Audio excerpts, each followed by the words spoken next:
जय गुरु जी। सभी संगत को प्यार भरा जय गुरु जी महाराज के चरणों में प्रणाम, कोटि कोटि प्रणाम। आई होप सभी संगत को गुरु जी महाराज की ब्लेसिंग मिल रही होंगी, सभी के कष्ट गुरु जी महाराज हर रहे होंगे।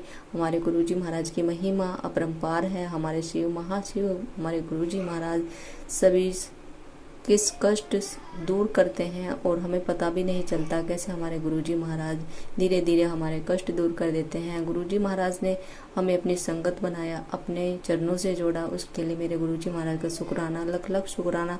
हम जितना भी शुक्राना करें उतना ही कम है हमारे गुरुजी महाराज का। संगत जी, आज का सत्संग बहुत ही प्यारा है, बहुत ब्लेस किया हुआ सत्संग है और ये सत्संग ओल्ड संगत का सत्संग है। तो सत्संग को आप जरूर सुने, अंत तक सुने। गुरु जी की महिमा के बारे में आप नहीं तो अनजान रह जाएंगे। बहुत ब्लेस किया हुआ सत्संग, बहुत प्यारी प्यारी गुरु जी महाराज ने संगत आंटी को ब्लेसिंग दी है। और संगत आंटी सिंगर भी रह चुकी हैं, आई थिंक अभी वो सिंगर हैं संगत जी। और बहुत सारी बीमारियों से गुरु जी महाराज ने उनको छुटकारा दिलाया है। उनकी गले की प्रॉब्लम से लेकर जो भी उनके बॉडी में प्रॉब्लम्स थी वो सारी सॉर्ट आउट की है गुरु जी महाराज ने। संगत जी सत्संग जरूर सुने, ज़्यादा से ज़्यादा इसको शेयर करें क्योंकि हमारे गुरुजी महाराज की महिमा सब तक पहुँचे। बहुत सारे अभी इस दुनिया में ऐसे लोग हैं जो गुरुजी महाराज पर विश्वास नहीं करते। बहुत लोग हैं जो गुरुजी महाराज पे आज के टाइम में भी ब्लेम करते हैं। उनको नहीं पता गुरुजी की महिमा के बारे में। गुरुजी शिव है, हमारे महाशिव है। एक यूट्यूबर भी है जो गुरुजी महाराज पर उंगली उठाता है और वो गुरुजी महाराज को शिव महाशिव नहीं मानता। और मैंने उसके काफ़ी वीडियोस देखे हैं। तो इसलिए हम सोचते हैं कि ज़्यादा से ज़्यादा संगत को हम सत्संग शेयर करें ताकि इस तरह के डाउट उनके मन में न रहे। उनके जो भी मन में डाउट है वो क्लियर तभी होंगे जब हम अपनी ब्लेसिंग सभी संगत तक शेयर करेंगे और नई नई संगत को अपने साथ जोड़ेंगे। क्योंकि जो भी कोई गुरुजी महाराज पर उंगली उठाता है हमारे दिल को बहुत दुख होता है, बहुत बुरा लगता है कि हमारे शिव महाशिव के बारे में उनको कुछ नहीं पता होने से पहले कोई भी किसी के ऊपर उंगली कैसे उठा सकता है संगत जी। और ये तो हमारे पूरे ब्रह्मांड के रचयिता है हमारे शिव महाराज, हमारे गुरुजी महाराज। उनके ऊपर कोई उंगली उठाए वो हमसे बर्दाश्त नहीं होता संगत जी। तो संगत जी सत्संग को पूरा सुने, बहुत सारी ब्लेसिंग मिलेगी आपको, बहुत सारे कष्ट कटेंगे आपके। और इस सत्संग में आपको महासमाधि तक के आपको सत्संग सुनने का मौका मिलेगा गुरुजी महाराज का। तो सत्संग को ज़्यादा से ज़्यादा शेयर करें। चैनल को देखिए, आपने अभी तक सब्सक्राइब नहीं किया तो प्लीज़ सब्सक्राइब कर लीजिए, बेल आइकन को प्रेस कर लीजिए, सबसे पहले आपके पास नोटिफिकेशन पहुंच जाए और गुरुजी की महिमा सुनने का आप सबको अवसर मिले।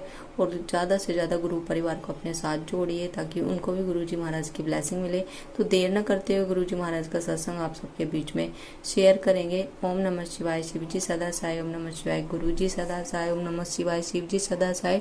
ओम नमः शिवाय, गुरु जी सदा साई। संगत जी कुछ गलती हो जाए तो प्लीज क्षमा करना। जय गुरु जी। में प्रणाम और सारी संगत का बहुत बहुत स्वागत है इस माध्यम में जो गुरुजी के आश्रम ने ये हमें बहुत सुंदर प्लेटफॉर्म दिया है सत्संग करने का। और सबसे पहले मैं धन्यवाद करूंगी मंदिर मैनेजमेंट का, जिन्होंने इस आपातकाल में कोरोना के हम सबको गुरुजी के लाइव दर्शन का सौभाग्य प्राप्त कराया। बहुत मुश्किल था ये समय काटना, लेकिन वो 1 घंटा जो मंत्र जाप चलता है उससे जो हमारे आगे आने वाला दिन है वो 23 घंटे उस चाहत में निकल जाते हैं हमारे कि हम आगे गुरुजी के कल फिर दर्शन करेंगे। और वो दर्शन करके पूरे दिन का जो टेंशन होती है सब कुछ वहीं पे खत्म हो जाती है और एक बहुत ही सुकून बोलते हैं ना उसको, वो हमें मिल जाता है। तो उसके लिए मैं बहुत बहुत धन्यवाद बोलूंगी सभी सेवादारों का और मैनेजमेंट का, गौरव अंकल का, कि ये बहुत ही सुंदर लाइव प्रसारण किया जो। और अभी ये जो सत्संग शेयर कर रहे हैं इससे भी मैं सॉरी बोलती हूँ कि मैं लेट आई हूँ और मैं लेट ज्वाइन किया है, लेकिन जैसे गुरुजी की मर्जी, जैसे गुरुजी की आज्ञा, जो समय उन्होंने निर्धारित किया हुआ है, तो मैं आज शेयर करूंगी कि मैं कैसे गुरुजी से मिली और कैसे गुरुजी से ब्लेसिंग्स प्राप्त हुई। गुरुजी जब हमारे ऊपर दुख का समय आता है तो वो किसी ना किसी बहाने से हमें अपनी शरण में बुला ही लेते हैं और फिर अपनी सेवा भी देते हैं। आज भी ऐसा ही है कि हम कितने भी प्रॉब्लम में हैं, कितना भी कुछ है, तो गुरुजी अपने आप ही अपनी सेवा में बुला लेते हैं और किस किस तरीके से हमारा कल्याण करते हैं ये हमें पता भी नहीं चलता है। मैं अपनी यात्रा जो गुरुजी के साथ है वो आप लोगों से शेयर करने जा रही हूँ। पहली बार मुझे जब गुरुजी के बारे में मालूम चला तो मैं गुड़गांव शिफ्ट हुई थी दिल्ली से। मैं नूतन आंटी के पार्लर में जाती थी, तो आंटी मुझे अपने गुरुजी के बारे में बताते थे। आज मैं थोड़ा सा ये भी बोलूंगी कि मैं थोड़ा नूतन आंटी के जाने से थोड़ी हर्ट हुई हूँ। उनका गुरुजी ने नाम चेंज कर दिया था नंदिनी बेरी और अभी 2 सितंबर को हम सबको छोड़ के चले गए हैं। और मैं उन सब सेवादारों का और जो इस आपातकाल में हम लोगों से बिछड़ गए हैं और हम उनसे मिल नहीं सके हैं, उन सबको भी अपने मन से सच्ची श्रद्धांजलि देना चाहती हूँ कि हम लोग इस विपदा में एक दूसरे से मिल भी नहीं पाए हैं, ना परिवारों से ना किसी से। तो श्रद्धांजलि भी हमारी गुरुजी उन सबको पहुंचाएं और उन सब आत्माओं को अपने चरण कमलों में स्थान दें। नूतन आंटी का मेरे जीवन में ऐसा स्थान है कि वो एक माध्यम बने गुरुजी से मुझे जोड़ने के लिए। तो हमें कभी भी नहीं उनको भूलना है और वो मेरे सत्संग में हमेशा जिंदा रहेंगी। वो मुझे गुरुजी के बारे में बताती रही और मैं ये सोचकर कि हम किसी और गुरु को मानते हैं, साईं बाबा की पूजा करते हैं और सारे भगवानों को मानते हैं, तो हम किसी बाबा के पास अब नहीं जाएंगे। और बैक स्टोरी ये भी थी कि हमें बहुत सारे बाबाओं ने बहुत ठगा था किसी न किसी रूप में। तो मैंने अपने अंकल से प्रॉमिस किया था कि मैं आज के बाद किसी बाबा, किसी पंडित, किसी के पास नहीं जाऊंगी। तो उन्होंने बोला था ठीक है। लेकिन जब नूतन आंटी मेरे को गुरुजी के बारे में सत्संग सुनाते रहे 3 साल तक और मैं उन्हें टाल मटोल करती रही कि हम नहीं जाएंगे, हम जा नहीं सकते हैं, ये है वो है करके। लेकिन एक दिन ऐसा आया कि मेरा प्रोग्राम था गजल का और मैंने उनको इनवाइट किया, नूतन आंटी को, कि भी आप वेंकटेश्वर कॉलेज के यूथ फेस्टिवल में मेरा प्रोग्राम है तो आप आना। तो नूतन आंटी तो नहीं आ पाए, लेकिन अनिल अंकल और उनकी बेटी आए सुनने के लिए। तो उन्होंने मुझे बोला कि सदा आंटी, तब तो आंटी नहीं बोलते थे मुझे वो, तो उन्होंने बोला सदा मैं चाहता हूँ कि एक बार आप मेरे गुरुजी के सामने भी हाजिरी लगाएं। क्यों, मेरे गुरुजी के दरबार में हंसराज हंस भी आते हैं, बड़े बड़े आर्टिस्ट आते हैं। मेरी दिल से इच्छा है कि आप एक बार वहां पर जरूर चलें, हाजिरी लगाएं। मेरे मन में भी आया कि नूतन आंटी भी इतनी बार बोल चुके हैं तो चलो कोई नहीं, लेकिन मैं अंकल को कैसे मनाती। तो मैंने अंकल को बोला मेरा बर्थडे है, मेरे को जैसे चाहूं वैसे मनाने देना। इन्होंने बोला ठीक है जैसे तुम बोलोगी। तो मैंने इनको बोला कि शाम को हम नूतन आंटी के गुरुजी के पास चलेंगे और वहीं लंगर करेंगे। तो ये कहने लगे तू अपना प्रॉमिस भूल गई है। मैंने कहा मैं भूली नहीं हूँ। तो इन्होंने बोला चल ठीक है, मैंने तेरे को प्रॉमिस किया था तो मैं आज जाऊंगा, आज के बाद कभी नहीं जाऊंगा, मुझे बोलना भी नहीं। मैंने कहा ठीक है। तो आंटी को मैंने फोन किया कि भी आज हम चलेंगे और शाम को चलना है ना। तो मुझे पता नहीं था कैसे क्या है। तो आंटी ने मेरे को बोला कि इतने बजे ना गाड़ी लेके मेरे फादर के बाहर आ जाना, मैं तुम्हारे साथ चलूंगी, मेरे पास कार नहीं है आज। मैंने कहा ठीक है। और मैं कभी भी दिन में नहीं सोती हूँ, लेकिन उस दिन पता नहीं क्या हुआ कि मैं दिन में थोड़ा सा लेटी और मेरी आंख लग गई। आंख लगती है तो मेरे को सपना दिखाई देता है। सपने में मेरे को गुरुजी दिखाई देते हैं, एम्पायर स्टेट में बैठे हुए हैं, बहुत गोल्डन सुंदर सा सिंहासन है, उसमें गुरुजी बहुत अच्छे से चोले में बैठे हुए हैं। एक ओंकार और ओम जो है वो लाइट में ब्लिंक कर रहे हैं, राइट साइड लेफ्ट साइड। और ऊपर एक गोल्डन ईगल घूम रहा है आसमान में, खुले आसमान में। तो आंटी से मैं पूछती हूँ कि भी आंटी हम जहाँ जा रहे हैं वो जगह ऐसी है, वहां पर ये सब है। तो वो कहती हैं आंटी कि तेरे को कैसे मालूम चला, मैंने तेरे को गुरुजी के सत्संग सुनाए हैं, मंदिर के बारे में तो कुछ नहीं बताया। तो मैंने बोला आंटी ऐसे ऐसे मेरे को सपना आया था, आज दिन में मैं कभी सोती नहीं हूँ, आज पता नहीं कैसे नींद आ गई और ऐसे ऐसे मेरे को दिखाई दिया। तो उन्होंने बोला कि तेरे को तो गुरुजी ने ब्लेस कर दिया और तेरे को दर्शन हो गए। तो यकीन मानिए कि उस समय हम ना समझ थे, नए थे, कुछ अकल नहीं थी। तो मैंने मन में सोचा कि ऐसे ही मेरे को दिखाई दे गया होगा, ठीक है। हम पहुंचे सत्संग सुनते सुनते गुरुजी के दरबार एम्पायर स्टेट। गुरुजी, हम जल्दी पहुंच गए थे क्योंकि आंटी ने बोला था कि गुरुजी के गद्दी पे बैठने से पहले हमें पहुंचना है, क्योंकि शिष्य को टीचर का इंतजार करना चाहिए, टीचर शिष्य का इंतजार ना करे। तो हमने कहा ठीक है, हम जल्दी पहुंच गए थे। तो देखा गुरुजी सेटी पे बैठे हुए थे किचन के बाहर, और उन्होंने कैजुअल वियर्स पहने थे, जॉगिंग शूज पहने हुए थे, आलती पालती मार के पैर ऊपर करके बैठे थे। उन्होंने ऐसे साइड में देखा गेट की तरफ, तो हम आ रहे थे अंदर। उन्होंने पूछा कौन है, तो नूतन आंटी बोली मेरी फ्रेंड हैगी। तो गुरुजी कहते कच्ची की पक्की? तो उन्होंने बोला पक्की। तो गुरुजी हंसे, फिर कहते की कर देने। हमने कहा गुरुजी गाना गाते हैं। तो गुरुजी कहते क्या किहो जगह गांदे हो? हमने कहा गुरुजी कैसे बताएं हम कैसा गाते हैं, आप सुनोगे तो पता चलेगा। कहने चंगा बैजा। ये बैठने लगे तो कहने लगे कितने रहने वाला है? तो इन्होंने बोला गुरुजी मैं जम्मू दा। तो मैं भी थोड़ा मुड़ी रही थी, तो गुरुजी ने ऐसे बोला तू ते अंबाले चंडीगढ़ दे कोल दी सरदारनी हैगी। थोड़ा सा मेरे को लगा, पहले गुरुजी ने मेरे को बोला किसको बोला है, मैंने ऐसा देखा तो गुरुजी मेरे को ही बोल रहे हैं और ऐसे इशारा भी कर रहे हैं, और मेरे एकदम रोंगटे खड़े हो गए क्योंकि मैं सिक बॉर्न बेबी हूँ। ये बात मेरे इन लॉज तक को नहीं मालूम थी, मेरे हस्बैंड को मालूम थी, लेकिन हमने कभी किसी से शेयर नहीं किया था। तो मैंने सोचा गुरुजी को कैसे मालूम चल गया, कहीं मैंने नूतन से अपनी कोई पर्सनल बात शेयर करी है क्या? फिर मेरे मन में आया नहीं, मैं तो कभी उनसे कोई बात करी नहीं है, और मैं बैठ गई।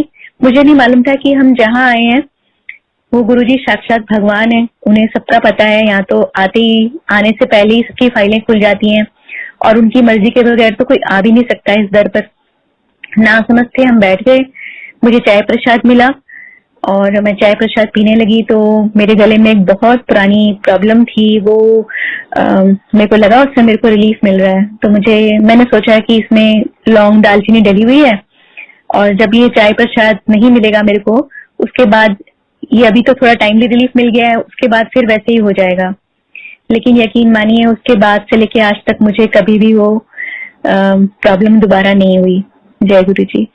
और इसलिए हम सबको बोलते हैं कि चाहे प्रसाद और जो भी आपको लंगर प्रसाद मिलता है, चाहे वो मंदिर में हो या सत्संग में हो, आप उसको पूरा खत्म करें, क्योंकि वो आपकी एक डोज है, दवाई है जो गुरुजी ने ब्लेस करके हमें दी है। तो ये इस तरीके से गुरुजी से पहली मुलाकात हुई। हमें लंगर सर्व हुआ। लंगर सर्व होने के बाद बच्चे थोड़ा तंग करने लगे, मम्मा ये कोई बर्थडे पार्टी है, आप कहाँ ले आए हो, ये वो धीरे। लेकिन शब्द चल रहे थे, मेरे को बहुत अच्छा लगने लगा, मेरा मन शांत हो रहा था, और थोड़ी देर के लिए हमें ऐसा लगा कि हम जन्नत में बैठे हुए हैं। लंगर मिला, लंगर के बाद हम लोग हाथ धो के वहीं से भागना चाह रहे थे। हमें पता नहीं था कि गुरुजी से दोबारा आज्ञा लेने के लिए लाइन में लगना है। तो हम जाने लगे थे, हम चप्पलें ढूंढने लगे, तो किसी ने बोला कि आपको आंटी आज्ञा लेके फिर गुरुजी से जाना है। हमने कहा अच्छा ठीक है। हम दोबारा लाइन में लगे। फिर मैंने मत्था टेका तो गुरुजी कहने लगे ऐश करो आंटी। मैंने गुरुजी को ऐसे ही देखा। फिर अंकल ने मत्था टेका तो गुरुजी कहने लगे कि वीरवार ਨੂੰ आई तो 5.25 ग्राम का सोने का ओम बना के ले आई।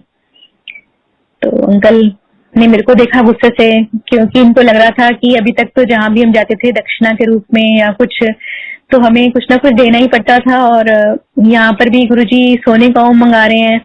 और उन दिनों कंडीशन ऐसी थी कि भी बस बहुत ही मुश्किल से गुजारा हो रहा था, बहुत ही बुरा हाल था।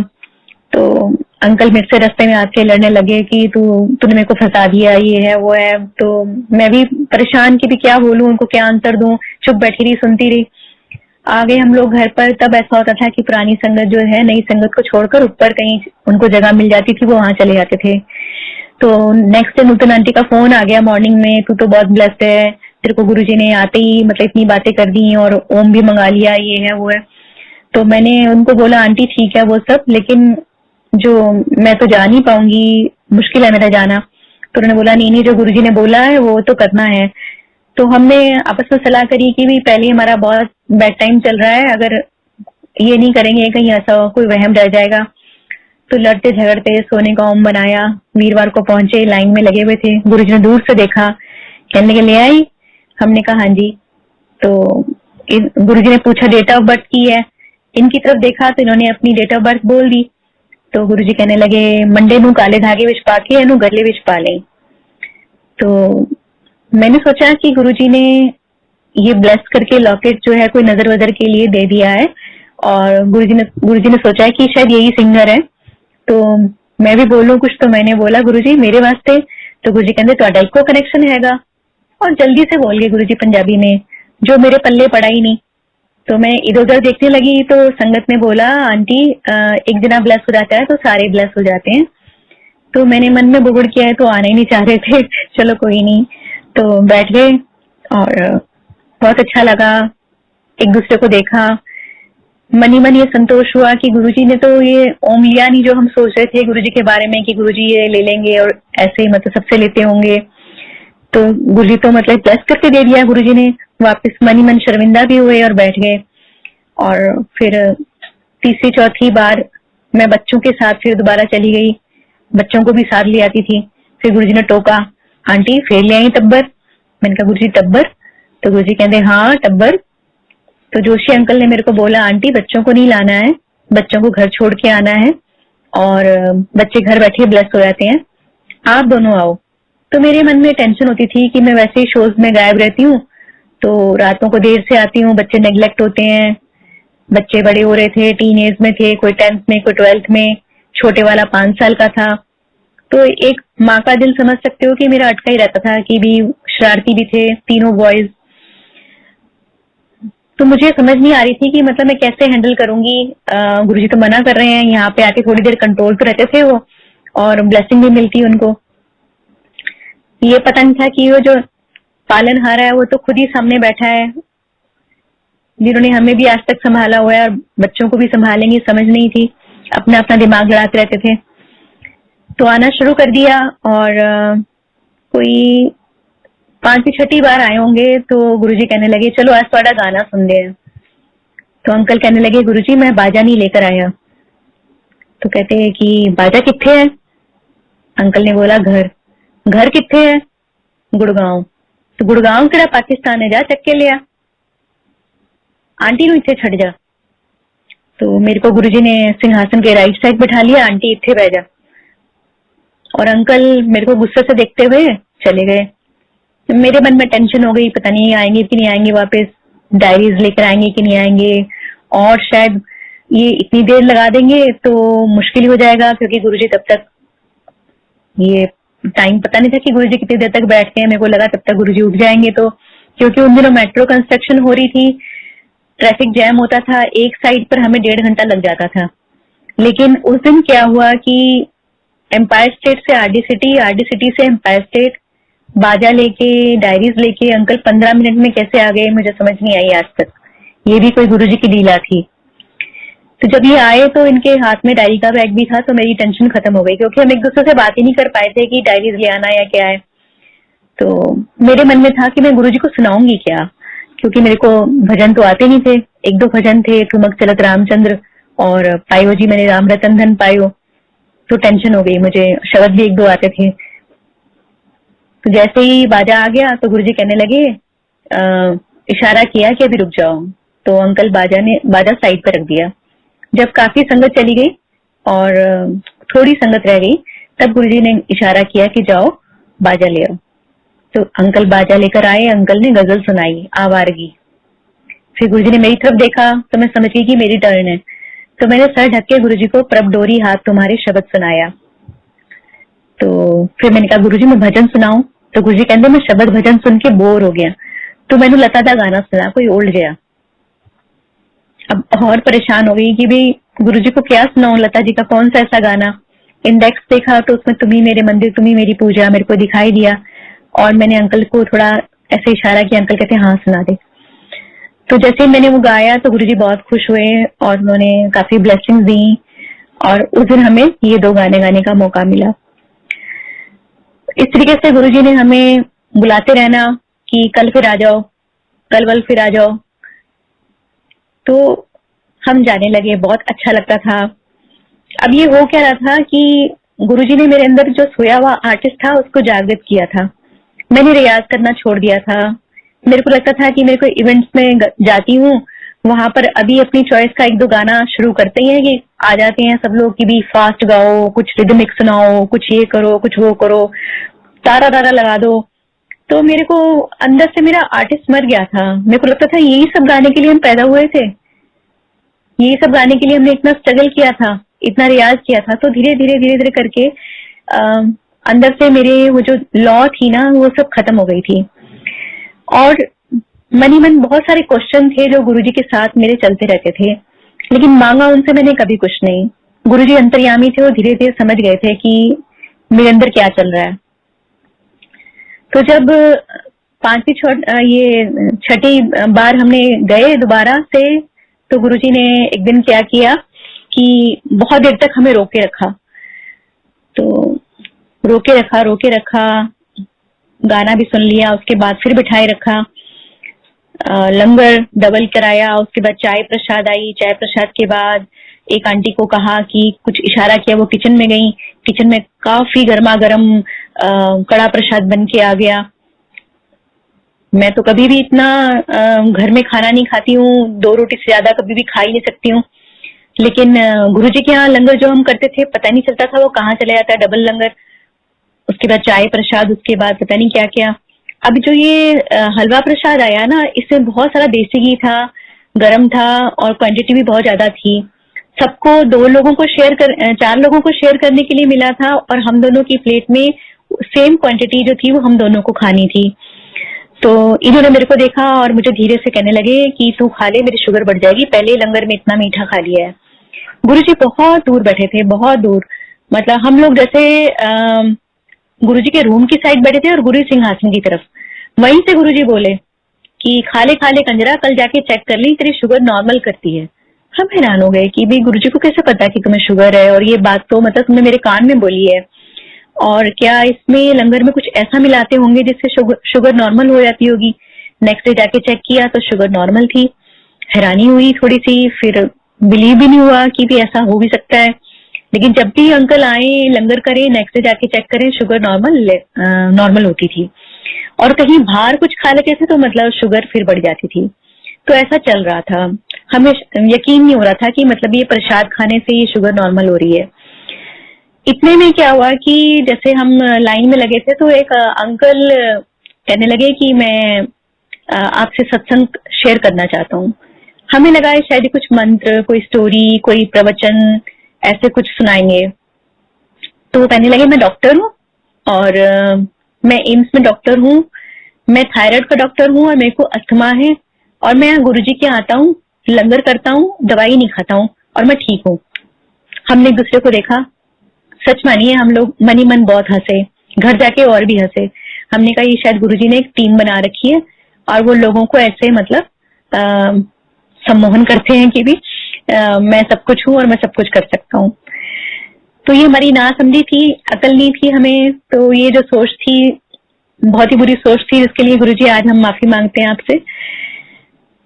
तो घर जाके हम लोग डिस्कस करते थे आपस में कि ऐसा भी हो सकता है, नहीं हो सकता, मालूम नहीं था। लेकिन वो सत्संग जो हो रहे थे हमारे आसपास, जो हम सुन रहे थे, वो गुरुजी हमारा क्योर कर रहे थे। क्योंकि मेरे को मेरी पत्री में और हर जगह ये आया हुआ था कि मुझे उस पीरियड में अस्थमा होना था, और सिम्टम्स भी नजर आ रहे थे कि मैं साइनस भी था, सब कुछ था। और तो गुरुजी ने उस दिन वो सत्संग सुना के मेरा क्योर कर दिया था, और मेरे को पता भी नहीं चला कि मेरा अस्थमा ठीक हो रहा है। कई चीजें ऐसी होती हैं कि जो हमारे को होने वाली भी होती हैं, और गुरुजी का सत्संग हम सुनते हैं और उससे हमारा वो सारा रोकथाम हो जाती है, जो समझ नहीं आती है हमें। कि हमें सोचते हैं कि ये किस लिए हो रहा है, किस लिए हमें सुनाया जा रहा है, लेकिन वो गुरुजी की लीला होती है जो जिसके लिए हमारी बुद्धि बहुत ही छोटी है, और दिमाग तो लाना ही नहीं था और समझ थी नहीं, और फिर भी हम अपना दिमाग यूज करते थे। क्योंकि गुरुजी तो बोलते थे, जो कि हमें बाद में मालूम चला कि अपना दिमाग को बाहर रख के आया करो जूतियों के साथ, लेकिन हम फिर भी अपना दिमाग लेके जाते थे। लेकिन जब समझ आई और गुरुजी ने थोड़ी बहुत सद्बुद्धि दी, तो ये पता चलने लगा कि गुरुजी भगवान है। और इस तरीके से फिर गुरुजी ने अपनी लीलाएं करनी शुरू करी। एक बार क्या हुआ कि मैं ऐसे ही जल्दी बच्चों के लिए खाना बना के भाग गई गुरुजी के पास कि भी टाइम से पहुंच जाए, लेट ना हो जाए। तो मैंने मूंग की दाल बनाई थी बच्चों के लिए, वो और बड़े वाला बेटा जो शेफ है उसको बहुत खाना बनाने का शौक था, तो उसको मैंने बोल दिया बेटा आप फुल्की बना लेना, मैं लेट हो गई हूँ क्योंकि मैं सुबह से रिकॉर्डिंग में गई हुई थी, पहुंचते पहुंचते गुड़गांव से फिर एम्पायर स्टेट, तो मैं लेट हो जाऊंगी, बेटा आप कर लेना। वो उसने कहा ठीक है। जब लंगर आया ना सामने तो मेरा ध्यान बच्चों की तरफ चला गया। मैंने कहा ले मैं पता क्या बना कर आई हूँ यहाँ, मैं बड़े मजे से ये सब खाऊंगी, इतनी सारी मिठाइयाँ, ये सब चीजें मैंने मन में सोची, किसी को मालूम भी नहीं था कि मैंने क्या सोचा है, अंकल तक को नहीं मालूम था। तो जब मैं रात को गुरुजी ने गाने वाने सुने, उसके बाद कहा कि भी आज्ञा दी कि जाओ, तो जैसे मैं उसके मुड़ी हूँ तो इतने में संगत ने बोला कि आंटी आपको गुरुजी बुला रहे हैं। मैंने वापस मुड़ के देखा तो गुरुजी ने हाथ ऐसे किया, एक मिठाई का डिब्बा गुरुजी के हाथ पर। इतनी नासमझ, इतनी सद्बुद्धि नहीं गुरुजी ने मेरे को बख्शी उस समय कि मैं समझ ही नहीं पाई कि वो कौन सा प्रसाद है। मैंने सोच ये तो लगा कि यहाँ कुछ था तो नहीं अभी तक, मिठाई कहाँ से आ गई एकदम से, लेकिन पता नहीं गुरुजी ने समझने नहीं दिया क्या था। मैंने वो लिया डिब्बा और ये सोचा कि चलो थक गई हूँ बहुत ज्यादा, जल्दी जाके घर रेस्ट करूं। तो मैं कार में बैठी तो वो मिठाई का डिब्बा 1 किलो से 5 किलो, 10 किलो, 20 किलो ऐसे उसका वजन बढ़ने लग गया। मैं सोचती रही क्या हो रहा है, ये मैं इतनी थक गई हूँ क्या, या क्या हो रहा है। फिर मेरे को लगा नहीं सब कुछ तो मतलब है इसमें। तो मैंने अंकल को बोला, मैंने कहा ये क्या हो रहा है। कहते क्या हो रहा है। मैंने कहा ये मिठाई का डिब्बा जो मिला है ये इसका वेट क्यों बढ़ रहा है। कहते पागल हो गए। मैंने कहा नहीं सच में, पहले ये 1 किलो तक का था, फिर ये 5 किलो 10 किलो बढ़ता जा रहा है। तो ये हंसने लगे, कहने लगे तू सत्संग नहीं सुनती गुरुजी के, गुरुजी को पता चल गया होगा हमें नोटों की जरूरत है इसलिए नोट भेजे होंगे। तो मैंने कहा तुम्हें नोटों के सपने आते रहते हैं और हमारी लड़ाई शुरू हो गई जैसे हमेशा होती थी। और हम घर पहुंचे तो बच्चों ने दरवाजा खोला, कहने लगे मम्मा आपके अंदर से तो गुरुजी की खुशबू आ रही है। और सच में मैंने महसूस किया कि जैसे मेरे अंदर से गुरुजी की खुशबू आ रही है। तो फिर मेरे को ध्यान में आया कि गुरुजी के हाथ से मैंने मिठाई का डिब्बा लिया है और गुरुजी के हाथों से वो फ्रेग्रेंस आती रहती है हमेशा, उनके चरण छूते हैं हाथ, मतलब तो तब भी वो फ्रेग्रेंस हमारे हाथों से आती रहती थी। वो एक डिवाइन खुशबू थी जो आज भी कभी हम किसी प्रॉब्लम में होते हैं या किसी सुनसान जगह में भी होते हैं तो गुरुजी अपनी प्रेजेंस बताते हैं तो हम समझ जाते हैं कि गुरुजी हैं। तो उस समय तो पता ही नहीं था हमें कि भी ये फ्रेग्रेंस डिवाइन है। तो मेरे को लगा मैंने गुरुजी के हाथ से ये प्रसाद लिया है और वो मैंने ऐसे पकड़ के रखा था इसलिए मेरे पास से वो खुशबू आ रही है। तो मैंने जल्दी से रखा वो डिब्बा टेबल पर और खोला जल्दी से, तो देखा उसमें बेसन के लड्डू थे। वो बेसन के लड्डू थे, उसमें थोड़ा थोड़ा कलर्स भी थे, मल्टी कलर्स भी थे बीच में।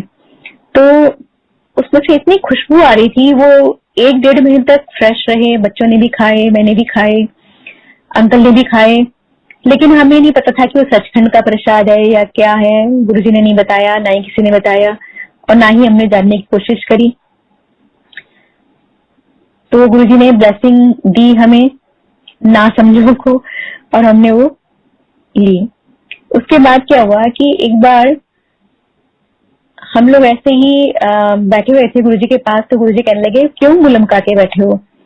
तो हमने अंकल कहने लगे कि भी गुरुजी मैं जम्मू से आया हूँ, मेरे को 25 साल हो गए, मेरा नाम नहीं हुआ। गुरुजी कहते मेरे को तो हुने ही आया, खाली रुक जा 1.5-2 साल। तो ये मुंह लटका के बैठ गए कि 1.5-2 साल और रुकना पड़ेगा। फिर गुरुजी कहने लगे बाजा ले आ, तो बाजा लेकर आए, गाना सुनाया, संगत ने ताली बजाई। तो गुरुजी कहते जा संगत ने सुन लिया तेरा हो गया काम, तेरा संगत ने सुन लिया तेरा नाम हो गया। फिर मुझे कहने लगे कार में यार 20-25 लोग बैठे थे, इनके सुनने से क्या नाम हो जाएगा, गुरुजी कैसी बातें करते हैं। तो मैं चुप रही। मैंने कहा मुझे समझ ही नहीं आ रही थी कि गुरुजी की क्या लीला हो रही है। तो आज आप संगत जी देखिए, गुरुजी ने जो ब्लेसिंग दी कि संगत में सुन लिया जा तेरा नाम हो गया। इतनी संगत गुरुजी की कृपा से इतनी महिमा बढ़ रही है और गुरुजी के जो भजन हैं जो हमने गाए हैं वो पूरी दुनिया में गुरुजी के आश्रम के द्वारा गुरुजी की कृपा से सब तरफ इतने फैले और प्रसिद्ध हुए। गुरुजी की कृपा से वो सारा नाम फैला और गुरुजी ने हमारी झोलियां भर दी रहमतों से, बहुत बहुत ब्लेस किया। गुरुजी बोलते थे नोट नहीं छापने जा, बाजा कट के ले आ, कैसा नहीं हट करानिया, जा बाजा कट के ले आ। कभी हम बोलते थे गुरुजी आज हम जल्दी चले जाते हैं, बच्चों के एग्जाम है, कल बोर्ड का पहला पेपर है। हम डरे होते थे कि बच्चे पता नहीं पढ़ रहे होंगे कि नहीं पढ़ रहे होंगे। तो गुरुजी कहते गांधी रहे तेरे बच्चे हो जाएंगे पास। तो मैं गाती रहती थी आके देखती थी, रात के 2 बजे टीवी चल रहा होता था। तो मैं सोचती थी गुरुजी कैसे होगा, ये तो बच्चे टीवी देखते रहते हैं।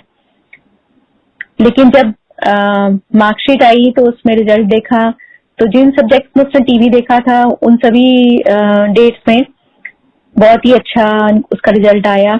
और ये सब गुरुजी कर सकते हैं, कोई और नहीं कर सकता है, क्योंकि मुझे तो बिल्कुल उम्मीद नहीं थी कि वो पास भी हो पाएंगे।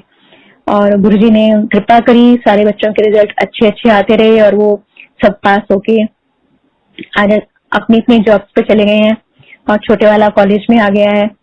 सब गुरुजी ने जो जो कहा वो सब कुछ सिद्ध होता रहा। ऐसा नहीं था कि गुरुजी को कोई सिंगर्स की कमी थी या हम सोच रहे हैं कि हमने उनको गाना सुनाया, लेकिन वो कल्याण तो हमारा कर रहे थे। ना हमें गाना आता था, ना हमें सुर की समझ थी ना अभी कुछ आता है, लेकिन सब उनकी रहमत से, उनकी कृपा से ही हमारे सारे काम हो रहे हैं। आज भी होते चले जा रहे हैं। जैसे जहाँ पे भी कोई प्रॉब्लम होती है, कुछ भी होती है, मन से गुरुजी को याद करते हैं, उनकी फ्रेग्रेंस भी आती है। और ये सब परेशानियां तो हमें अपनी कार्मिक जर्नी है, भुगतनी है, लेकिन गुरुजी की कृपा से वो 10% ही हमें झेलनी पड़ती हैं। और ये सबको पता है कि गुरुजी कितना कितना सबका भला करते हैं। जो भी सच्चे मन से गुरुजी के पास आता है और गुरुजी की शरण में आता है, सबको यहाँ पर मिलता है। फिर एक दिन गुरुजी ने बोला कि तुम दोनों बड़े परेशान हो, तो हम ना ऐसी दूर से गुरुजी ने बोला, मुंह लमका के बैठे हो फिर। तो हम घुटने घुटने चल के गुरुजी के ना सिंहासन के पास पहुंच गए। बैठे हुए थे हम साइड पर, वहीं से हमने उठे भी नहीं, हम जैसे बच्चे चलते हैं, हम घुटने घुटने चल के गुरुजी के पास पहुंच गए। ये उस तरफ, मैं इस तरफ। गुरुजी कहते की होया, मैं तो चुप रही, यही कुछ बोले। फिर गुरुजी ने कहा कि पूजा है, ऐसे ऐसे करनी है। तो हम सोचने लगे कि भी ये तो गुरुजी ने बड़ी लंबी पूजा बता दी, क्योंकि वो रोज उसको प्रवाहित करने के लिए यमुना में जाना पड़ता था। तो यमुना गुड़गांव से दूर है और उसके लिए पेट्रोल की भी जरूरत होती थी। पेट्रोल के पैसे होते नहीं थे हमारे पास। किसी तरीके से वो पूजा करनी शुरू करी। अब गुरुजी मेरे से रोज पूछते थे, आज इतने दिन हो गए। फिर जाती थी, आज इतने दिन हो गए।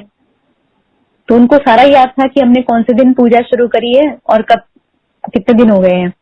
अब क्या हुआ कि बीच में हमें शो आ गया, हम पानीपत चले गए सिंगिंग के लिए। वहां वो देर तक चला प्रोग्राम, तो रात के 2-3 बज गए। अंकल थक गए थे, उन्होंने खुद ही ड्राइव किया था, वापस भी खुद ही ड्राइव करके आना था। तो अंकल कहने लगे कि मैं तो नहीं उठता, आज मेरे से उठा नहीं जाएगा। और तो मैंने कहा नहीं उठोगे तो फिर वो पूजा तो 10 बजे से पहले पहले करनी है। तो ये कहने लगे मेरे बस की नहीं है, मैं नहीं उठता। तो मैं गुरुजी को अरदास करी, मैंने गुरुजी आप तो रोज पूछते हो, इतने दिन हो गए, इतने दिन हो गए, आज पूजा टूट गई, चलो मैं भी सोती हूँ, फिर मैं भी जाके क्या करूंगी। मैं भी आराम से सो गई। 4 बजे करीब अंकल मेरे को उठाते हैं, उठ जा उठ जा। मैंने क्यों, मैंने कहा अभी तो मैं सोई हूँ। कहते हैं नहीं नहीं उठ जा, चल नहा ले और तैयार हो जा। तो मैंने बोला क्यों, आप तो मना कर रहे थे कि मैं उठूंगा नहीं जल्दी। तो कहने लगे नहीं नहीं मेरे को तो ना किसी ने उठा दिया ऐसे ऐसे करके, तो मैं तो सो नहीं पा रहा हूँ और मैं सोचता हूँ पूजा ही कर लूं। तो मैं समझ गई कि गुरुजी की लीला, हम सत्संग सुनते रहते हैं, तो भी गुरुजी ने इनको उठाया होगा। मन ही मन मैंने गुरुजी को थैंक यू बोला और मैं चल दी इनके साथ, पूजा करी। वो पूजा कंप्लीट हुई जैसे ही, तो हम गुरुजी के पास आए। तो मैं भी बोलने लगी थी, गुरुजी ने मेरे को बोला था कि जो लास्ट डे पूजा करोगे ना, तो उस दिन का टाइम मेरे को बताना। तो मैं उनको सियानी बन के टाइम बताने लगी कि भी गुरुजी टाइम आज का जो पूजा हो गई और टाइम, अभी मैं टाइम ही बोला था। गुरुजी कहते हाँ हाँ 9:45 बजे तो पहले कर ली सीगी। तो मैंने कहा हाँ जी गुरुजी, फिर अब क्या करना है। गुरुजी कहते फिर हो गया सारा काम, कल्याण हो गया, उनका भी टेंशन है। तो मैं चुप हो गई। मैंने कहा अच्छा ऐसे ही करना था क्या। और गुरुजी को टाइम कैसे मालूम चल गया कि हमने इतने बजे पूजा खत्म करी थी। तो गुरुजी को सारा मालूम होता था कि हम चले हैं कि नहीं चले हैं, पूजा करी है कि नहीं करी है और कितने दिन हो गए। तो गुरुजी के लिए कुछ भी असंभव नहीं है, वो सब कुछ जानते हैं। बस एक उन्होंने लीला रची कि हम जो हमारा वो बुरा टाइम है वो इस पूजा के दौरान कट जाए। ऐसे भी उनकी जो लीला थी वो समझने की कोशिश भी नहीं करी। फिर एक दिन गुरुजी ने कहा कि एक लोटा लेके आना, बड़ा लोटा लेके आना। तो हम बड़ा लोटा लेके चले गए, तांबे का लोटा। तो लोटा लेकर गए तो गुरुजी ने बोला कि भी इसको साफ करके इसमें 41 डेज तक पानी भर के रखना रात को, फिर ये दोनों सुबह उठ के दोनों तुम आधा आधा पीना, और उसके बाद थोड़ा सा पानी बचा के दोनों नहा भी लेना इससे। तो एक आंटी बैठे थे पुरानी संगत, वो उन्होंने गुरुजी को बोला, गुरुजी ए वखरे वखरे प्राणी है तो राधा वखरा वखरा लोटा नहीं होना चाहिए। गुरुजी कहते तू गुरु है कि मैं गुरु हाँ, मैनू पता है किस तरह की कल्याण करना है।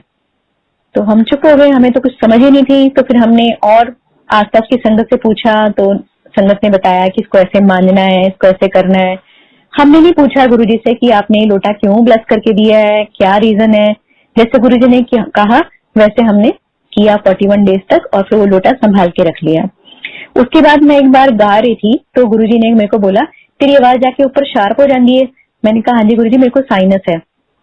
तो गुरुजी कहते कल ना छोटा जिहा लोटा लाई तांबे का। फिर कहने के तू भी ले आई, इनको देख के बोले तू भी ले आई। अच्छा ऐसा एंड करना, दोनों अपने नाम लिखा के लाना। तो गुरुजी को पता था मिक्स ना हो जाए लोटे, इसलिए हम दोनों ने अपने फिर नाम लिखाए उस पे तांबे के लोटे पर। फिर अपना अपना लोटा लेके हम गुरुजी के पास आ गए। तो गुरुजी ने उसको ब्लेस किया और कहने लगे 41 डेज तक इसका पानी पीना, दोनों ने अपने अपने लोटे से। तो हमने फिर भी नहीं गुरुजी से पूछा, लेकिन समझ थोड़ी आ रही थी कि ये वॉइसेस के लिए गुरुजी हमें दे रहे हैं। तो वो फिर हमने 41 डेज तक किया। आज भी हमने वो लोटे संभाल के रखे हुए हैं। तो इस तरीके से गुरुजी ने हमें बिना मांगे ही बहुत कुछ देते चले गए। कई चीजें ऐसी थी जो हमें पता भी नहीं चल रही थी और हमारे साथ हो रही थी उन दिनों। जैसे कि हमारी एल्बम थी, वो एल्बम बहुत सालों से पड़ी हुई थी, दीवानी कर दीनी। उसके लिए अंकल ने ना जाने कितने धक्के खाए थे कि भी वो रिलीज ही नहीं होती थी। वो एक सूफी और गजल की एल्बम थी, और उसके लिए बॉम्बे कहाँ किस किस कंपनी में हमने दर ठोकरें खाई थी, वो रिलीज नहीं होकर देती थी। वो पता नहीं कैसे गुरुजी के शरण में जब हम आए तो वो गुरुजी की कृपा से वो बनी, रिलीज हुई, और एक कंपनी मिली हमें और उससे रिलीज हुई। तो हम गुरुजी के पास गए। मैंने अंकल को बोला कि गुरुजी को ये भेंट करना अपनी गजल की सूफी एल्बम जो रिलीज होने जा रही है। तो अंकल ने कैसा करा, जाके गुरुजी को ऐसे दी। गुरुजी ने उसको हाथ में नहीं लिया और गुरुजी ने कहा टेबल पे रखने के लिए इशारा दिया। तो हमने साइड टेबल पड़ी थी उस पे रख दी। तो मेरा थोड़ा दिल वो हुआ कि अंकल को गुरुजी के चरणों में रख देना चाहिए था। तो लेकिन मैं उस समय क्या बोलती, अपनी अपनी समझ होती है, तो गुरुजी ने साइड पे रखवा दिया। तो मुझे लगा कि गुरुजी अभी थोड़े इससे खुश नहीं है, इस सूफी एल्बम से। ये मेरी अपनी अंदर की वो थी सोच। लेकिन जब मेरे को बाद में मालूम चला, मेरे को डीजे अंकल ने बताया कि भी जो आप एल्बम लाए थे गुरुजी को, तो गुरुजी ने उसको नहीं सुना। तो हमने अंकल को बोला, अंकल गुरुजी को बोला कि गुरुजी वो जो सिंगर आए थे उन्होंने एल्बम दी थी वो चलाएं। तो गुरुजी कहते नहीं, हाले रस नहीं आया। तो हम कहते अंकल कहते मैं चुप हो गया। फिर एक दिन हमारा टीवी में इंटरव्यू आ रहा था, मेरियां गल्ला मेरे गीत, टीटीसी पंजाबी में आता है, उसमें हम दोनों का इंटरव्यू आ रहा था। तो गुरुजी घर पे बैठ के देख रहे थे। तो उस दिन डीजे अंकल कहते हैं कि गुरुजी ने बोला कि भी हुन रस आ रहा है, हुन चला एल्बम। मतलब गुरुजी ने कैसे कैसे वहां बैठ के ही, जब हम नहीं भी थे तो हमें ब्लेस किया, और वो संगत ने हमें बताया।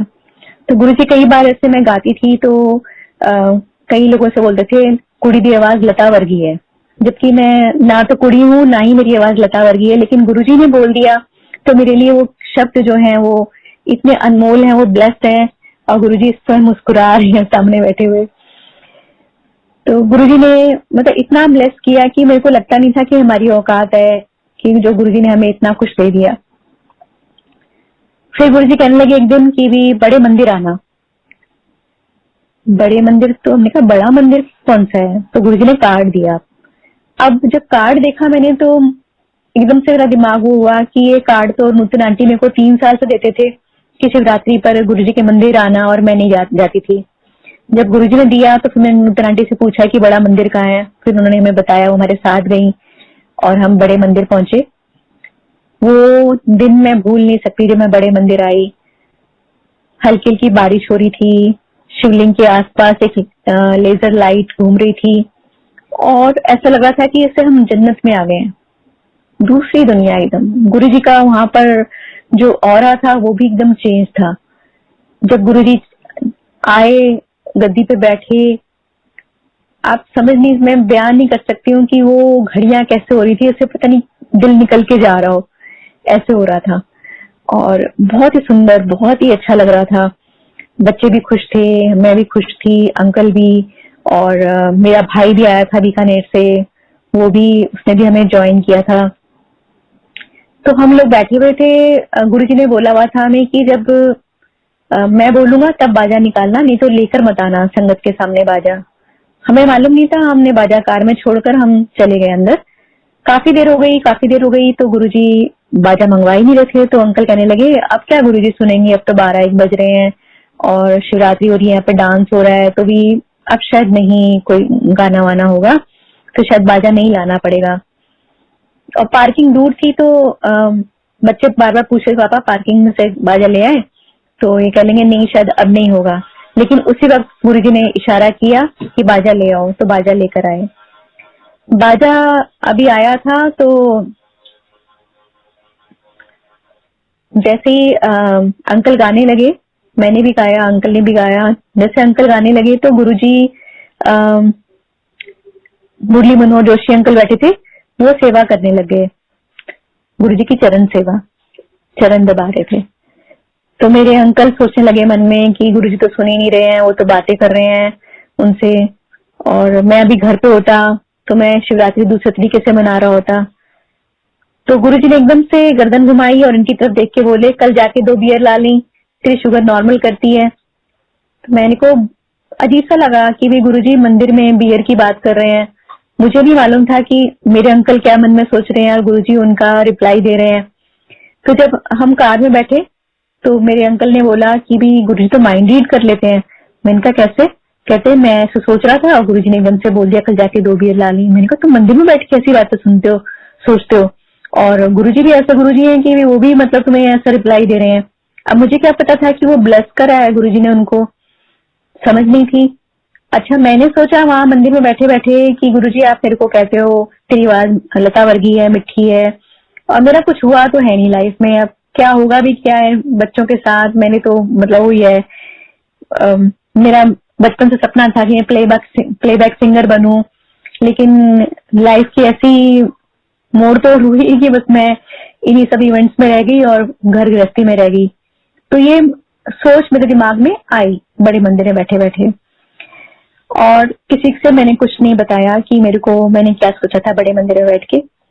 जब मैं घर पहुंची 2 दिन बाद मेरे को बॉम्बे से कॉल आ गई, और मुझे मेरे डायरेक्टर थे जिनके साथ मैंने बहुत सारे सीरियल्स वगैरह किए थे, सारे टैलेंट हंट जो ये प्रोग्राम बनते हैं, ये सारे पहले दिल्ली से बनते थे, और ये सारा रिसर्च और इसके कॉन्सेप्ट मैंने ही क्रिएट किए थे, लेकिन इसके बारे में किसी को मालूम नहीं था। तो जब उनका फोन आ गया, वो कहने लगे सदा मैं किसी पिक्चर बना रहा हूँ, तो तेरी आवाज में गाना। तो मैंने इनको बोला, मैंने कहा मैं कैसे जाऊंगी, मैं तो कभी अकेले गई नहीं, और बच्चों के एग्जाम है। ये कहने लगे तू चली जा। और मुझे बड़ी हैरानी हुई कि इतनी जल्दी जल्दी सब कुछ हो गया, और मैं बॉम्बे होकर भी आ गई, 2 गाने भी गाकर आ गई। तो गुरुजी कहने लगे कितने गई थी? मैंने कहा गुरुजी मैं मुंबई गई थी। अच्छा, चल चंगा कितना घूम आई। मैंने कहा गुरुजी मैं गाने गई थी। अच्छा, चल चंगा कितना घूम आई। फिर गुरुजी ने यही बोला। मैंने कहा घूम आई गुरुजी। तो कहते, मैंने कहा गुरुजी मैं गाना गा के आई हूँ। किदे नाल गा के आई है? मैंने कहा गुरुजी जगदीश सिंह जी दे नाल ते शाम दे नाल। तो गुरुजी कहते चंगा, जगदीश सिंह जी मेरा चेला है। तो मैंने कहा अच्छा। फिर मेरे को लगा गुरुजी को कंफ्यूजन हो रहा है कि मैं घूम आई क्या है। फिर जैसे ही अंकल आए तो अंकल को कहने लगे तेरी आंटी बन गई एक्टर। तो मुझे बड़ा फनी सा लगा कि गुरुजी ऐसे क्यों बोल रहे हैं बार बार, क्यों मजाक सा उड़ा रहे हैं मेरा। तो मुझे पता नहीं था, जब गुरुजी ने महासमाधि ले ली उसके बाद वो फिल्म रिलीज हुई, और मुझे भी प्रेस कॉन्फ्रेंस में बुलाया गया। ये आ भी रही है आवाज? हेलो जी आंटी, आवाज आ रही है ना? जी आंटी, जी आंटी, जी जी। तो जैसे ही मैं वहां पहुंची तो मैंने सबके नाम देखे, मेरा नाम ही नहीं उसमें। मेरा मन रोने का करने लग गया। मैंने कहा इन्होंने मेरा गाना नहीं लिया। फिर एक गाना बजा, उसमें मेरे को लगा ये तो मेरी आवाज है, ये तो मेरा ही गाया हुआ है, शान के साथ जो था। तो मैंने कहा फिर मेरा नाम क्यों नहीं दिया इन्होंने, और जो जगदीश सिंह जी के साथ गाया हुआ था उसमें से किसी और की आवाज डब करी हुई थी। अच्छा गाया हुआ था उन्होंने भी, लेकिन मेरे को बड़ा दुख हुआ और मैं रोई। तो फिर मुझे याद आया कि गुरुजी ने तो बोला था आंटी तो कुमाई, तो गुरुजी को मालूम था देखो कि पहले से कि मेरा नाम उसमें नहीं आएगा, जबकि मैंने उस डायरेक्टर के लिए जिंदगी भर बहुत बहुत काम किया था और इतना पैसा कमा के दिया था उसको सीरियल्स में कि मतलब मैं समझ ही नहीं पाई कि मेरे साथ ऐसा क्यों हुआ। अब इस बात को लेके इस सत्संग ये बहुत बड़ा है, क्योंकि जब ये मेरे मन में क्वेश्चन थे तो ये क्वेश्चन का आंसर गुरुजी मेरे को पहले दे चुके थे, लेकिन मेरी समझ में नहीं आई। आज जो ये दौर चल रहा है जो हम देख रहे हैं ये बीमारी का भी, और तो एक दिन जब हम गुरुजी के पास ऐसे ही बैठे हुए थे, चरण सेवा हो रही थी, 2 आंटियां कर रही थी, तो गुरुजी मेरे से बात कर रहे थे, तो गुरुजी ने मेरे को ये बोला, क्योंकि शायद जो मेरे अंदर की मन की छुपी हुई एक चीज थी बॉलीवुड से कनेक्टेड, वो गुरुजी ने उस दिन क्लियर की थी मेरे को। तो गुरुजी ने ये बोला था बॉलीवुड ते पॉलिटिक्स दोनों चिक्कड़ हैगे, बॉलीवुड ते पॉलिटिक्स दोनों चिक्कड़ हैगे, और मुझे एग्जाम्पल दिए, लेकिन मैं अभी यहाँ पे वो नाम नहीं दूंगी क्योंकि सत्संग रिकॉर्ड होके बहुत दूर दूर तक जाते हैं। तो गुरुजी ने वो एग्जाम्पल दिए और वो आज हकीकतें हो रही हैं जो गुरुजी ने उस समय हमें बताया, समझाया। तो मैंने उस दिन से, जिस दिन से गुरुजी ने बोला था मेरे को कि बॉलीवुड चिक्कड़ है, मैंने उस दिन से ही कांटा लगा दिया कि मेरे को ऐसी जगह पे नहीं जाना जहां मेरे गुरु को चिक्कड़ नजर आता है। तो मेरे को मन में ये, मैंने अपनी इच्छा को वहीं पे दफन कर दिया था और मुझे लग रहा था कि बस अब मेरे को सिर्फ गुरुजी के लिए ही गाना है। फिर मैं गई एक जगह, वहां पर उन्होंने मुझे साईं संध्या के लिए बुलाया था। तो वहां पर मैंने देखा कि जो साईं संध्या वाले हैं उनके कोई गुरुजी वहां पर आए हुए थे। तो उन्होंने अपने गुरु के लिए बहुत सुंदर गीत लिखा, बहुत सुंदर गीत। मैं तो मंत्रमुग्ध होकर सुनने लगी। मेरे मन में एकदम से मतलब बात आई कि ये अपने गुरु के लिए इतना सुंदर गीत लिख रहे हैं, गा रहे हैं, उनके गुरु कितने खुश हो रहे हैं, तो क्यों ना मैं भी गुरुजी के लिए गाना लिखूं, भजन, और मैं गुरुजी को सुनाऊं। फिर मैं देखूं कि गुरुजी कितने खुश होते हैं जैसे ये गुरु खुश हो रहे हैं। मैं घर आई, मैंने लिखना शुरू किया, तो समझ नहीं आ रही थी कि क्या लिखूं, मैं गुरुजी के लिए क्या लिखूं, लेकिन गुरुजी ने इतने सुंदर बोल लिखवाए और उसको मैंने राग मांड से इंस्पायर होकर कंपोजिशन बनाई। मेरे मन में था कि जैसे ही गुरुजी मेरे को मौका देंगे तो मैं जरूर मतलब गुरुजी को ये सुनाऊंगी, हे गुरुजी तेरी ऊंची शान, 100 मनियों सा नूर तुझ में। ये मैंने फर्स्ट कंपोजिशन गुरुजी के लिए बनाई। तो जैसे ही मतलब गुरुजी ने मुझे गाने के लिए बुलाया तो मैंने उनको सुनाना चाहा। मैंने कहा गुरुजी मैं एक भजन लिखा है, आपके लिए लिखा है, पता नहीं आपको पसंद आएगा कि नहीं आएगा। तो गुरुजी ऐसे इशारा किया, शुरू करो। मैं शुरू करने लगी, गुरुजी तो उठ के अंदर चले गए। अब बाकी संगत सुन रही थी ध्यान से, लेकिन जिसके लिए मैं लिख के लाई थी वो उठ के अंदर चले गए। तो मेरे को बहुत अजीब सा लगा। मैंने कहा गुरुजी तो उठ के चले गए, गुरुजी ने सुना नहीं, इसका मतलब गुरुजी को अच्छा नहीं लगा। जबकि मैं सोच के आई थी कि जैसे वो साईं बाबा के जो गुरुजी थे वो खुश हो रहे थे, वैसे मैं गुरुजी को खुश करना चाह रही थी। तो गाना खत्म हो गया, गुरुजी वापस आए, चोला छीन करके आ गए, नीचे बैठे, कहते फिर दोबारा गा। अब तो मेरे को रिलीफ मिला। मैंने कहा मतलब शायद गुरुजी रिलैक्स में सुनना चाहते थे। तो मैंने गुरुजी को भजन सुनाया। गुरुजी ने, मैं जो चाहती थी कि मैं गुरुजी के चेहरे पर वो एक्सप्रेशन देखूं कि गुरुजी खुश हो रहे हैं, मुस्कुरा रहे हैं, लेकिन हिम्मत नहीं थी कि मैं देख पाऊं। लेकिन मैंने कोशिश करी, क्योंकि मेरी आदत थी कि जब मैं गुरुजी को गाना सुनाती थी तो मैं उनसे आंखें नहीं मिला पाती थी। जब अंकल गाते थे तो मैं देख पाती थी कि उनके रिएक्शन कैसे हो रहे हैं, ऐसे उंगली से ऐसे कुछ कर रहे हैं या सर पे ऐसे हाथ फेर रहे हैं। लेकिन अपनी बारी में मेरी हिम्मत नहीं होती थी कि मैं गुरुजी की तरफ निगाहें मिला पाऊं। तो उस दिन मैंने गुरुजी की तरफ थोड़ी सी देखने की कोशिश करी, तो मुझे लगा कि हाँ गुरुजी पसंद कर रहे हैं और बाकी संगत को पसंद आ रहा है। तो ये भजन मैंने गुरुजी को सुनाया। फिल्मी गाने तो मैंने बहुत सारे गुरुजी को सुनाए, पुराने गाने। अच्छा, होता ऐसा था कि मैं तैयार करके खुद जाती थी, घर में रिहर्सल करती थी कि मैं आज गुरुजी को ये सुनाऊंगी, आज मैं गुरुजी को वो सुनाऊंगी। लेकिन वहां जाके पता नहीं क्या होता था कि अचानक मेरा मूड चेंज हो जाता था और मैं अंकल को बोलती थी कि नहीं, मैं ये गा रही हूँ। अंकल कहते थे अब मेरे को स्केल फाइनल करना पड़ेगा, इतने दिन बाद गाने को हाथ लगा रही है, क्या करती है, एकदम ऐसे नॉन प्रोफेशनल काम करती है। तो मतलब बुड़बुड़ करते रहते थे और मैं वही गाती थी जो मेरे मन में उस समय आता था। अब समझ में आती कि वो चाह गुरु जी की होती थी कि वो गुरु जी सुनना चाहते थे कि कौन सा गाना सुनना है। और मैं ऐसे पुराने पुराने गाने गुरु जी को सुनाती थी कि भी जाना था हमसे दूर बहाने बना लिए, मतलब कोई तुक नहीं होती थी उन गानों की कि मतलब वो सिचुएशन पे गाए जाए, लेकिन पता नहीं क्यों मैं गुरुजी के सामने गा रही थी और गुरुजी मुझसे सुन रहे थे। गुजरा हुआ जमाना आता नहीं दोबारा, ऐसे ऐसे पुराने पुराने गाने मेरे दिमाग में आते थे और मैं गुरुजी को सुनाती थी और गुरुजी सुनते थे।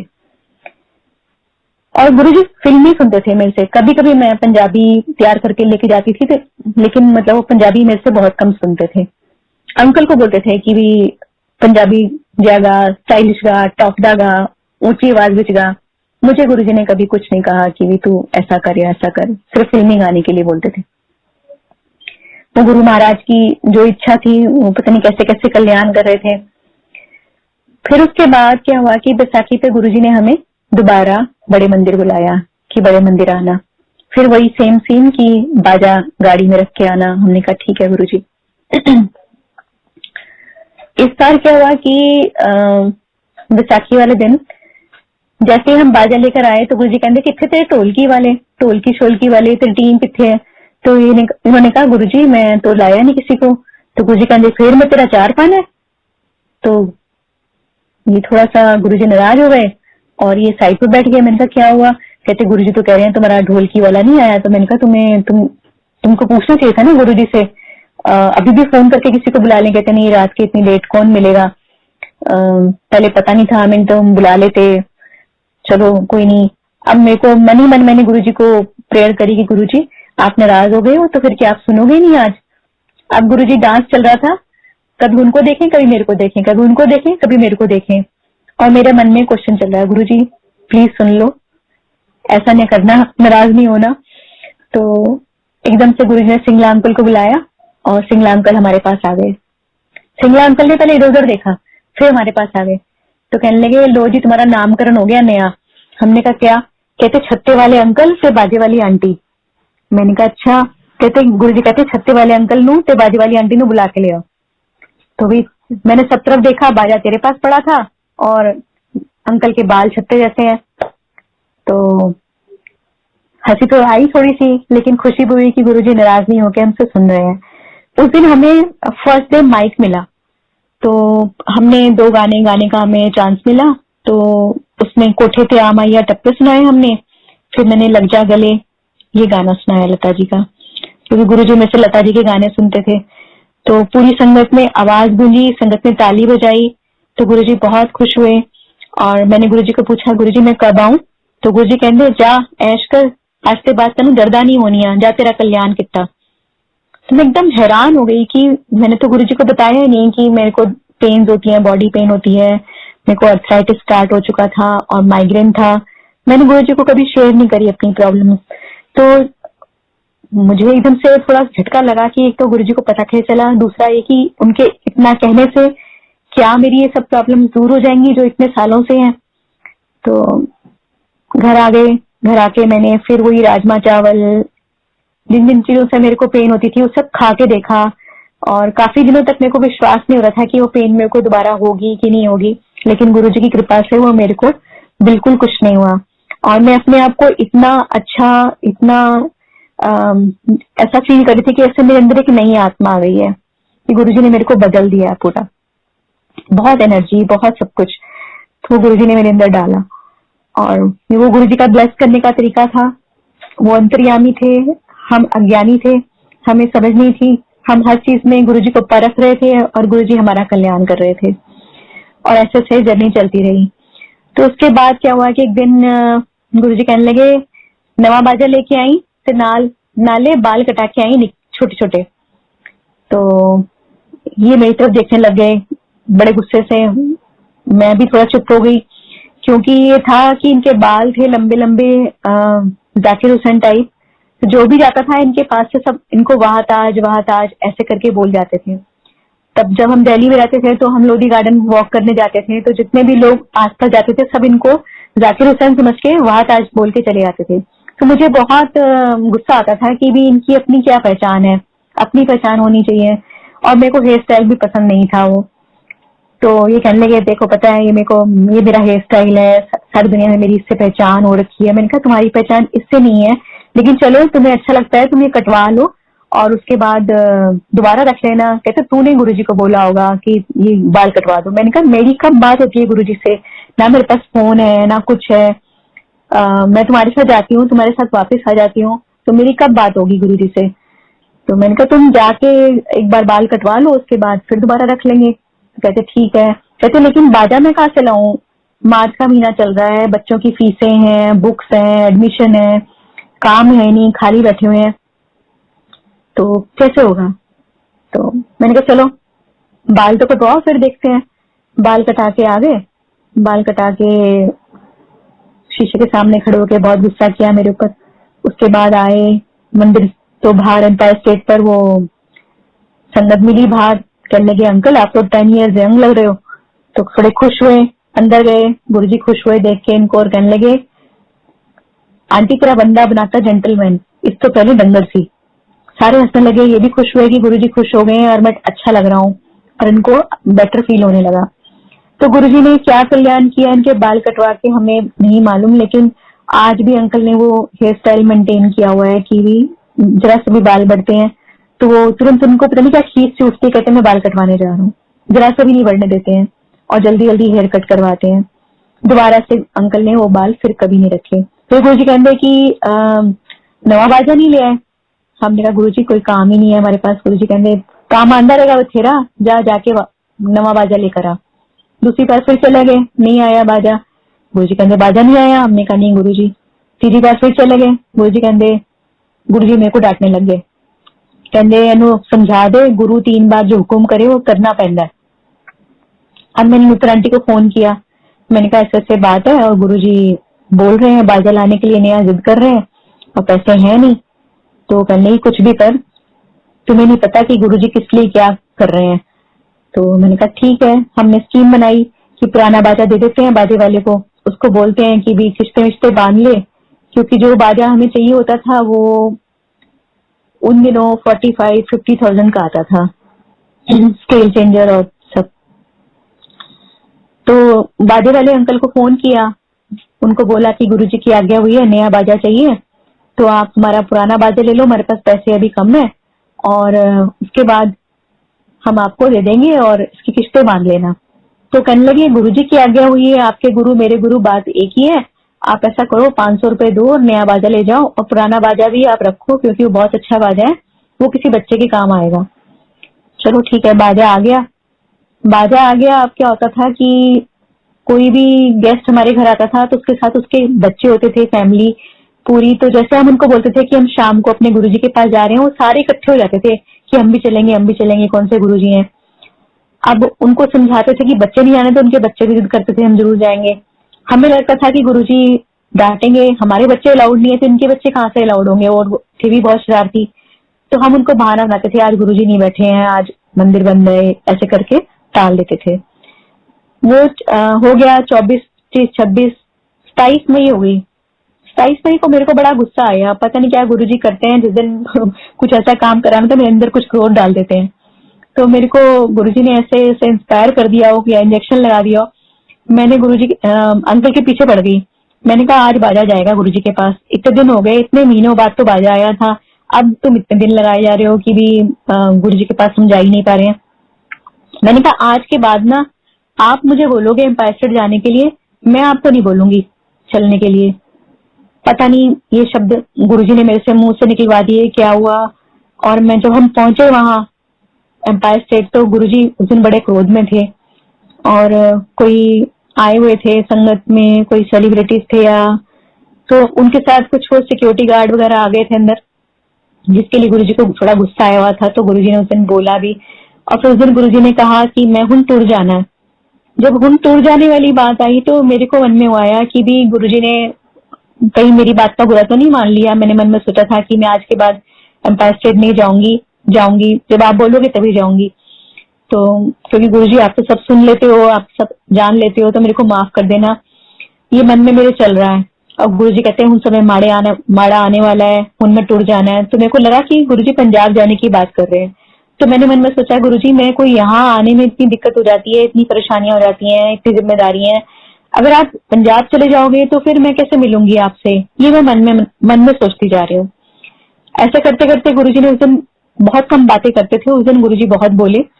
और गुरुजी ने बोला कि सबको यहाँ इस दरबार में मिलेगा उसके कर्मों के हिसाब से। किसी को 1 दिन में, किसी को 10 दिन में, किसी को बहुत साल भी लग सकते हैं। ये सब कर्मों का लेखा जोखा है।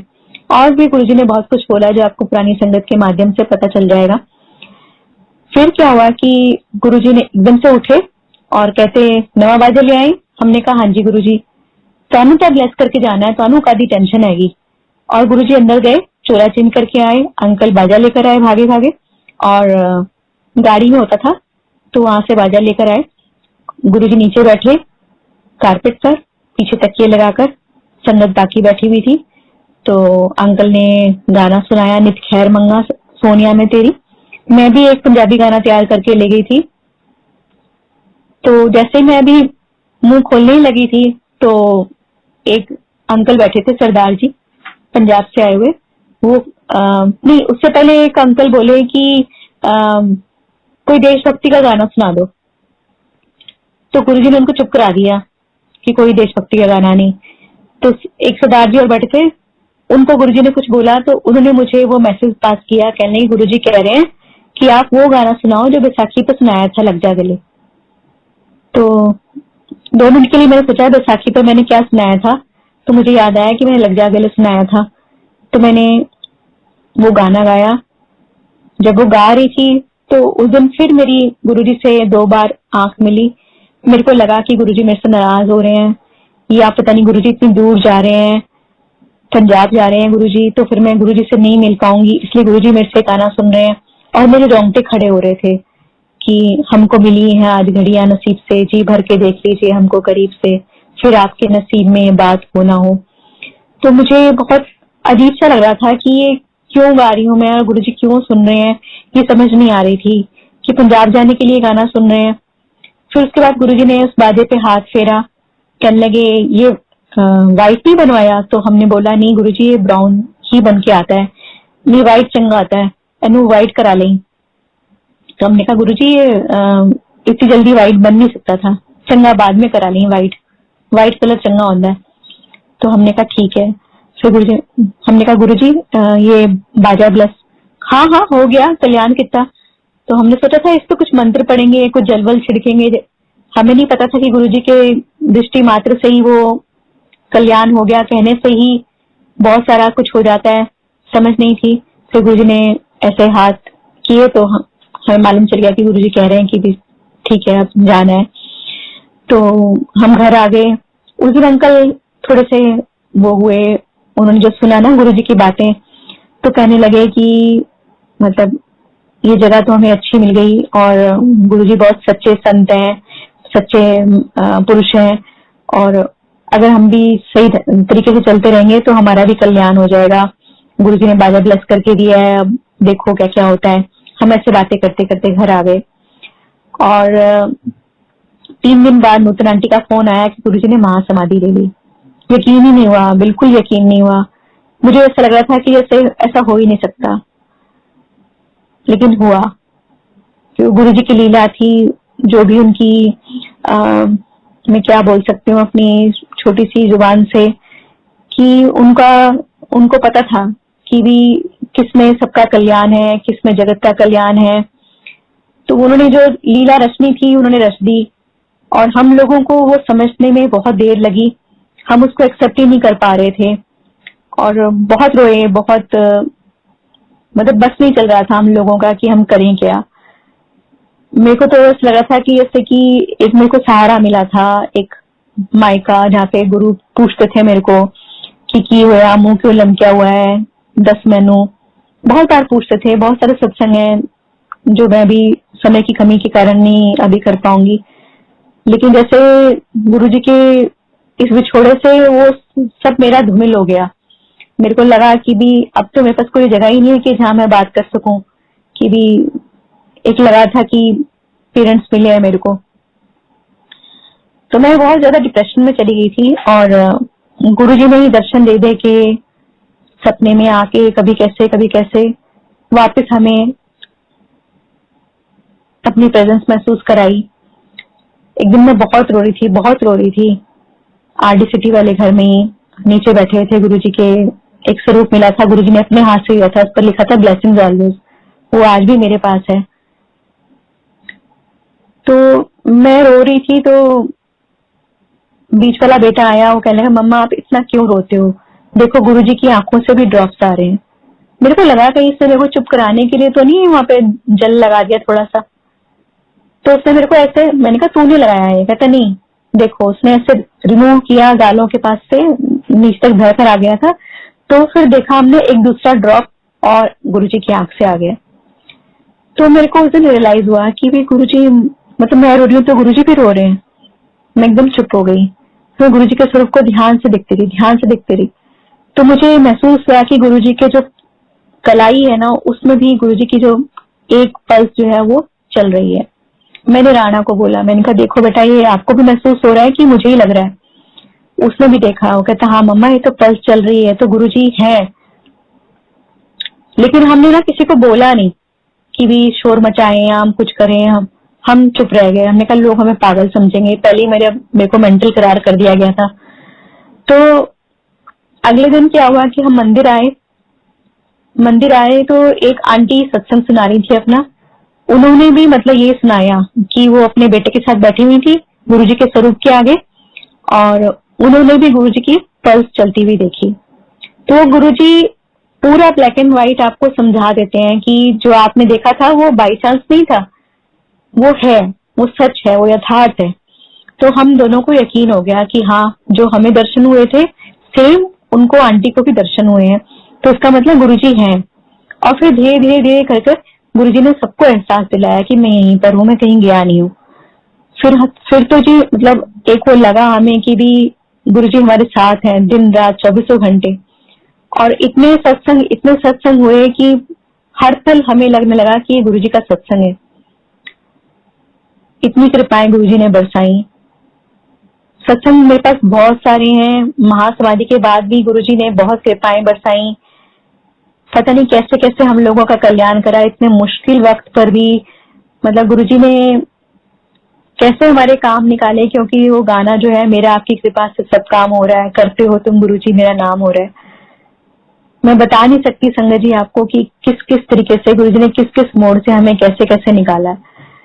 आज भी गुरुजी से मेरी यही प्रार्थना है कि आप संगत का ऐसे ही विश्वास और श्रद्धा बनाए रखें, और इस पूरी दुनिया से जो ये महामारी फैली हुई है इससे गुरुजी हम सबको बचाएं, पूरी संगत को बचाएं, और बड़े मंदिर की रौनकें वापस लाएं गुरुजी महाराज। जो भी हम सब लोगों से भूले हुई हैं उन सब की हम माफी मांगते हैं, क्षमा मांगते हैं, और हम लोग वो सब बने जो हम गुरुजी चाहते हैं हमसे, वैसे बने जैसे हम गुरुजी हमसे चाहते थे, हम सबसे चाहते थे। वो सब बातें करें, वो सब कर्म करें, और बड़े मंदिर की जो रौनकें हैं गुरुजी महाराज वो वापस लौटाएं, हम फिर से आपके दर्शन करने आ सकें, लंगर प्रसाद छकें, सेवा करें, आपके गुण गाएं।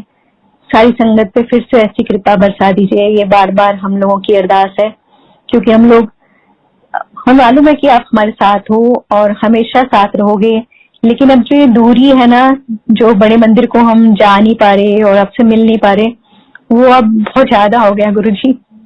मैंने आपसे कुछ नहीं मांगा कभी भी, लेकिन अब मैं हाथ जोड़ के सारी संगत की तरफ से आपसे प्रार्थना करती हूँ कि इस महामारी को और सबके सारे कष्टों को, क्योंकि बहुत मुश्किल पल है और सब लोगों को इकोनॉमिकली भी और सब तरीके से बहुत कुछ झेलना पड़ रहा है, लेकिन सारी संगत की तरफ से सारी संगत आपसे प्रार्थना करते हैं गुरु महाराज कि हम आपके चरणों में फिर से वैसे ही भोले भाले बच्चे बनकर आपकी सेवा करें, बड़े मंदिर आए, रौनकें फिर से कायम हों, संसार में फिर से खुशियां लौटें, ऐसी प्रार्थना करते हैं।